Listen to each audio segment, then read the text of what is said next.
আসসালামু আলাইকুম। দুটো ভাইরাল ভিডিও সামাজিক যোগাযোগ মাধ্যমে ঘুরে বেড়াচ্ছে। ভিডিও দুটো দেখার পরে ভাবলাম আপনাদের সঙ্গে একটু মনের কষ্টটা শেয়ার করি। 5ই আগস্ট যখন শেখ হাসিনা দেশ থেকে পালায়, ঠিক ওই সময়ে তখনও হয়তো এই পুলিশ বাহিনী জানে না যে শেখ হাসিনা পালিয়েছে। ঠিক ওই সময়ে কিছু ছাত্রদেরকে তারা নিহত ছাত্রদেরকে তারা ভ্যানের উপরে তুলে পেট্রোল দিয়ে আগুন জ্বালিয়ে দেয়, যাতে কেউ বুঝতে না পারে এরা ছাত্র ছিল, যাতে কেউ ওদের পরিচয় নিশ্চিত করতে না পারে। দেখেন, 1971 সালের ডিসেম্বর মাস আমরা দেখি নাই, 1971 সালের 25শে মার্চ যে কালরাত্রি সেটা আমরা দেখি নাই, 1971 সালের 16ই ডিসেম্বর যখন পাকিস্তানি হানাদার বাহিনী আত্মসমর্পণ করে, তার কয়েকদিন আগে এবং সেই দিনও হয়তো এইভাবে অনেক বুদ্ধিজীবী দিয়ে অনেক মুক্তিযোদ্ধা পরিবারদের হত্যা করা হয়েছে, জ্বালিয়ে দেওয়া হয়েছে। 5ই আগস্ট যেই ছাত্ররা আমাদের দেশকে একটি নতুন বাংলাদেশ দিল, আমাদেরকে একটি নতুন বাংলাদেশ দিল, সেই ছাত্রদের যে কি ত্যাগ, সেই বিভীষিকাময় ত্যাগের কথা আস্তে আস্তে প্রকাশ্যে আসছে। হাজারো ছাত্ররা এখনো হাসপাতালের বিছানায় অঙ্গ হারিয়ে কাতরাচ্ছে, তারপরেও তারা হাসি মুখে বলছে যে প্রয়োজনে আরো রক্ত দেব, প্রয়োজনে এক পা গেছে আর এক পা দেব। চিন্তা করা যায়, ভাবা যায় কতটা দেশপ্রেম এদের ভেতরে। সেই দেশপ্রেমিক ছেলেপেলেদেরকে এই দেশেরই নাগরিক, এই দেশেরই মানুষ, এই দেশেরই সন্ত্রাসী বাহিনী গুলি করে হত্যা নিশ্চিত করে পরিচয় নষ্ট করে দেওয়ার জন্য পেট্রোল দিয়ে জ্বালিয়ে মারার চেষ্টা করেছে, পুড়িয়ে ফেলার চেষ্টা করেছে। তারপরেও সেই তাদের মধ্যে 4 জনের পরিচয় নিশ্চিত করা গেছে, বাকি 2 জনের পরিচয় নিশ্চিত করা যায়। এভাবে কত শত ছাত্রদেরকে হত্যা করে জ্বালিয়ে দেওয়া হয়েছে, মাটি চাপা দেওয়া হয়েছে। কার নির্দেশে?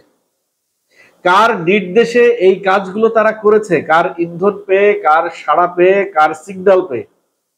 তাদেরকে যদি এই বাংলায় বিচার না করা হয়, শেখ হাসিনা 6 বছর পরে দেশে এসে আবার রাজনীতি শুরু করে, ক্ষমতা পাওয়ার পর তার বাবার হত্যাকারীদেরকে ধরে ধরে ফাঁসি দেয় এবং কয়েকজনকে সে জেলে গিয়ে জবাই করে হত্যা করে, বুকের উপরে পা দিয়ে।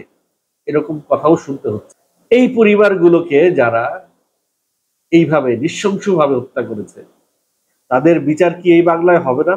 যতদিন পর্যন্ত তাদের বিচার নিশ্চিত করা না হবে, ততদিন পর্যন্ত তাদের যে ত্যাগ, সেই ত্যাগ গ্লোরিফাইড হবে না, সেই ত্যাগ জাস্টিস পাবে না, সেই ত্যাগ সার্থক হবে না। এই দৃশ্য দেখার পরে আমি আবার সেই 18 জুলাই ফেরত গেছি। আমি আবার সেই ওই সময়টা আমার ভিতরে আবার নাড়া দিয়ে উঠেছে, যেভাবে গরম কয়লা নাড়া দিলে আগুন বেরোয়, ঠিক সেভাবে ভেতরটা পুড়ে দুমড়ে মুচড়ে কেমন যেন একটা পোড়া গন্ধ আমার ভেতর থেকেও আসা শুরু করছে। কত বড় অমানুষ হলে, কত বড় হায়ানা হলে, কত বড় কসাই হলে, কত বড় জানোয়ার হলে এই ধরনের আচরণ করতে পারে। যে পুলিশ সদস্য এই কাজটি করেছে, তার নিজেরও তো সন্তান আছে, এই দেশে তো সে এখনো বসবাস করছে। এই ভিডিওটা, এই কথাগুলা, এই নিউজগুলা তো তার চোখের সামনে এখনো ভাসছে। সে কিভাবে ঘুমায়, কিভাবে খায়, কিভাবে সমাজে চলাফেরা করে, তার কি সেই বিবেক তাকে দংশন করছে না? জানি তার বিবেক মরে গেছে। বিবেক যদি না মরে যেত তাহলে এই কাজটি সে করতে পারতো না। কিন্তু জাতির বিবেক যেন না মরে যায়, এই জাতি এই খুনের, এই পৈশাচিক খুনের বিচার যেন সুনিশ্চিত করে। তা না হলে এরা বারংবার এই কাজ করতে কুণ্ঠাবোধ করবে না। এখনো আমাদের দেশে বিভিন্ন জায়গায় স্বৈরাচারী আওয়ামী লীগের পদায়নে এই ধরনের নরপিশাচ বহাল তবিয়তে আছে। বড় বড় পদগুলা না হয় পালাইছে, গা টাকা দিছে, কিন্তু হাজারো লোক ছোট ছোট পদ এখনো বিরাজ করছে।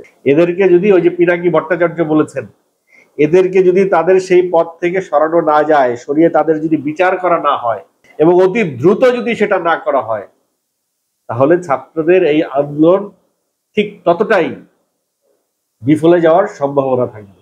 আরো একটা ভাইরাল ছবি দেখলাম, এক ইউনো এক পুলিশ সদস্যের সঙ্গে বাগবিতণ্ডায় জড়িয়ে গেছে। যা দেখলাম তা দেখে আমার মনে হইল যে ওই পুলিশ সদস্য সম্ভবত এক মুক্তিযোদ্ধা, যার দাফনের সময় রাষ্ট্রীয় সম্মান প্রদর্শন করতে হয়, সামনে এসে স্যালুট দিতে হয়। তো ওই স্যালুটের সময় হয়তো সেই পুলিশ সদস্য ইউনের সামনে গিয়ে স্যালুট দিচ্ছে, সেটি সে হয়তো সহ্য করতে পারে নাই। একজন নর্মাল পুলিশ সদস্য কেন তার সামনে গিয়ে দাঁড়াবে? এটা তো প্রোটোকল, ওই বীর মুক্তিযোদ্ধাকে সম্মান দেওয়ার প্রোটোকল। তুমি ইউনো সাহেব কিন্তু ওই বীর মুক্তিযোদ্ধার কাছে কিছুই না। তাকে স্যালুট দেওয়ার জন্য ওই সৈনিক তার সামনে গিয়ে, সবার সামনে গিয়ে গিয়ে স্যালুট দিবে, এটাই স্বাভাবিক। আমি যদি ভুল না করে থাকি, এটাই বোধহয় নিয়ম। আর এই নিয়মটা একজন ইউরো বিসিএস পাস করা একজন মানে অফিসার সেটা জানে না। সে সেখান থেকে সরে গেল তার ইগোতে লেগেছে বলে। আর ওইখানে থাকা যে সিনিয়র পুলিশ অফিসার ছিল, সে কতটা পাচাটা অফিসার, সে সেই ইউনো অফিসার যা বলছে তাই করার জন্য সেই পুলিশ সদস্যকে ফোর্স করছে। যদিও সেই পুলিশ সদস্য বোঝানোর চেষ্টা করছে যে এটাই নিয়ম, এবং সেই অফিসার সেই পুলিশ সদস্যকে উল্টা বোঝাচ্ছে, তুমি তোমার নিয়ম তোমার কাছেই রাখো, তুমি ওই অফিসারকে ফলো করো। এই যদি হয় একজন বিসিএস ক্যাডারের অবস্থা, তাহলে তো ধরেই নিতে হবে যে ওই যে প্রশ্ন ফাঁস, চুরি করা প্রশ্ন দিয়ে কেলেঙ্কারি, ওই পদ্ধতিতে সে বিসিএস হয়েছে কিনা একটা সন্দেহ থেকে যায়। যাই হোক, আতুর ঘরে দেশের এখন অবস্থা, মানে দেশটা আতুর ঘরে। এখন এরকম অনেক বিশৃঙ্খল জিনিস দেখা যাবে, অনেক সিচুয়েশন তৈরি হবে। এইসব সিচুয়েশনের জন্য সরাসরি আমরা ডক্টর ইউনূসকে বা উপদেষ্টাদেরকে খোঁচা মারতে পারি না।